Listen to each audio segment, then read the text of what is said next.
Shalom Sobat Muda, kembali lagi di Ngabung 180 derajat dan bersama aku Naomi.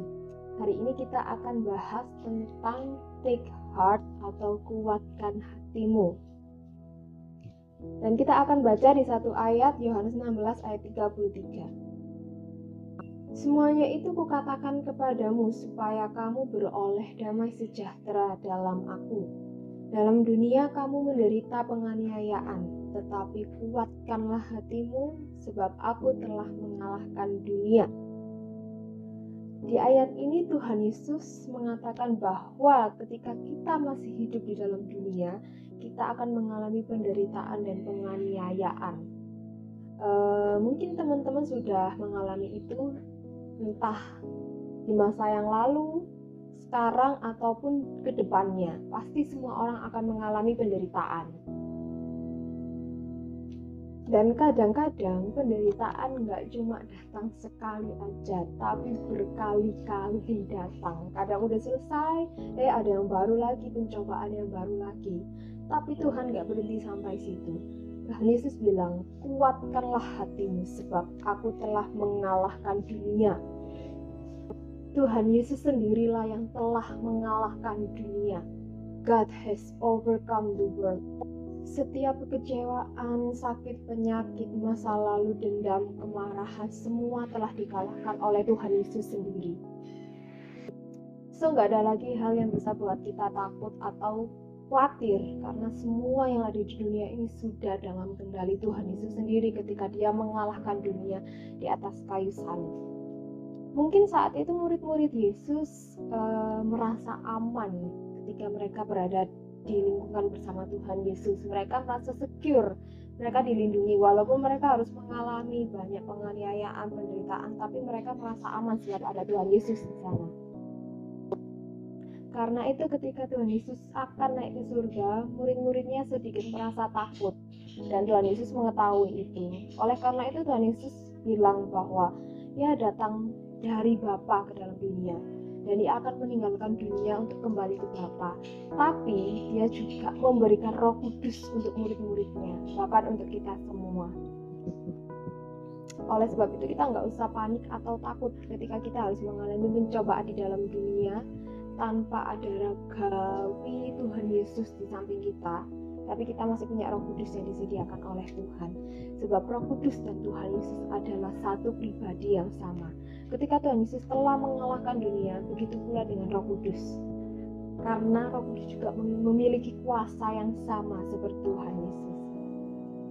Oleh sebab itu ketika kita mengalami pencobaan, kita nggak perlu takut. Sebab Roh Kudus adalah Roh yang menguatkan kita.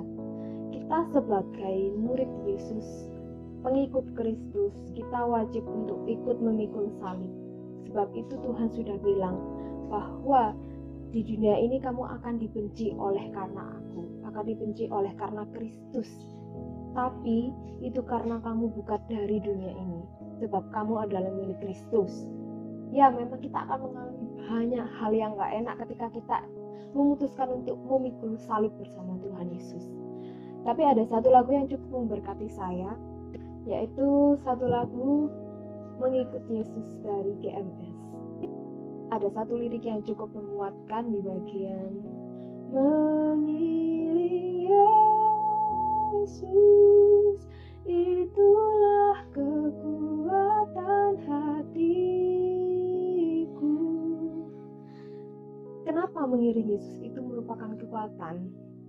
Sebab saya sendiri yakin bahwa bukan karena kita kuat kita mampu mengikut Tuhan, bukan karena kita kuat kita mampu memikul salib, tapi justru mengiring Yesus dan mengikut Yesus adalah sumber kekuatan kita. Semakin kita mengikut Yesus, semakin kita kuat. Semakin kita mengiring Tuhan, kita semakin diperlengkapi. Sebab itu kita bersyukur bahwa ada Roh Kudus yang selalu menemani kita. Dalam proses kita memikul salib mungkin sangat-sangat gak enak dan banyak pencobaan. Tapi kita bersyukur kita punya Roh Kudus yang selalu menguatkan dan menghibur kita ketika kita lemah. Dan ketika kita hidup di dalam Yesus dan di dalam Roh Kudus, maka kita juga hidup dalam kemenangan. Tidak ada pencobaan ataupun penderitaan di dalam dunia ini yang tidak bisa kita kalahkan. ketika kita hidup di dalam Tuhan dan mengandalkan kekuatan Roh Kudus. Dan ketika kita tahu mindset itu, maka damai sejahtera Tuhan akan turun dalam kehidupan kita. Damai sejahtera yang gak sama yang diberikan oleh dunia ini. Damai sejahtera yang melampaui semua akal. Kita tahu bahwa pencobaan tidak akan berhenti selama kita tetap berada di dalam dunia. Tapi yang membedakan kita dengan orang dunia adalah kita memiliki damai sejahtera yang luar biasa dan tidak akan pernah berakhir. Untuk itu teman-teman tetap tekun dan taat mengikut Tuhan. Tetap setia untuk memikul salib, dan percayalah bahwa Roh Kudus akan tetap selalu bersama dengan kita semua. Amin. Tuhan Yesus memberkati. Terus tonton video Ngebum dan bagikan kepada teman-teman yang lain, juga subscribe channel YouTube dari Diaspora Generation juga Pemuritan.